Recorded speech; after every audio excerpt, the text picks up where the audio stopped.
আমরা এর আগের দিন হাতে হাতে 9 এর নামটা দেখেছিলাম। তো তোমাদের অনেকের মনে হতে পারে অন্য নাম থাকলেও হাতে হাতে হবে কিনা। আজকে আমরা 7 আর 8 এর নামটা দেখব। সেটার জন্য ওরা কি করলো, এই আঙুলটাকে 6, এটাকে 7, এটাকে 8, এটাকে 9, এটাকে 10 করে নিল। এদিকেও তাই 6, 7, 8, 9 আর 10। তোমরা যাতে বুঝতে পারো সেজন্য আমরা লিখে নিয়েছি, দেখতে পাচ্ছ?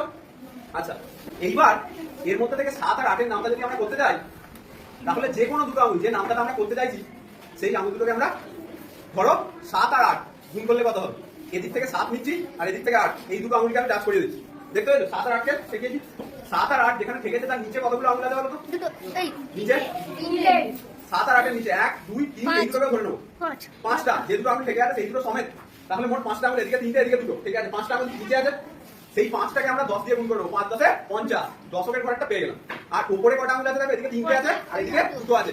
এই 3 আর 2 কে যদি আমরা গুণ করে নিই নিজেদের মধ্যে, তাহলে 3 দুগুণে 6। তাহলে আগে কত পেয়েছিলাম?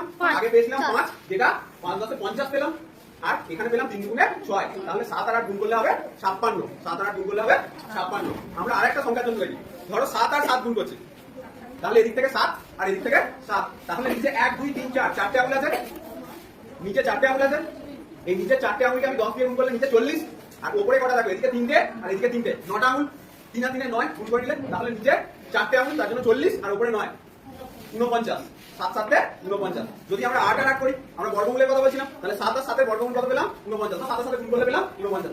8 আর 8 যদি গুণ করি, দেখো এই হাত থেকে 8 আর এই হাত থেকে 8, 8 আর 8 কে আমরা গুণ করার চেষ্টা করছি, তাহলে নিচে আমরা এদিকে আঙুল আছে 3টে আর এদিকে আঙুল আছে 3টে, 6টা, তাহলে 6 60 পেয়ে যাচ্ছি আমি এখানে।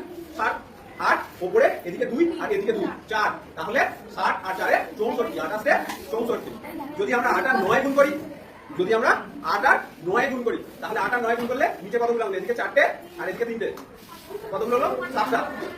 এদিকে 4টে আছে আর এদিকে 3টে, 7টা, আর উপরে এদিকে 2টো আর এদিকে 1টা, তাহলে এখান থেকে পেলাম 7 আর 2 একে 2, তার মানে 72।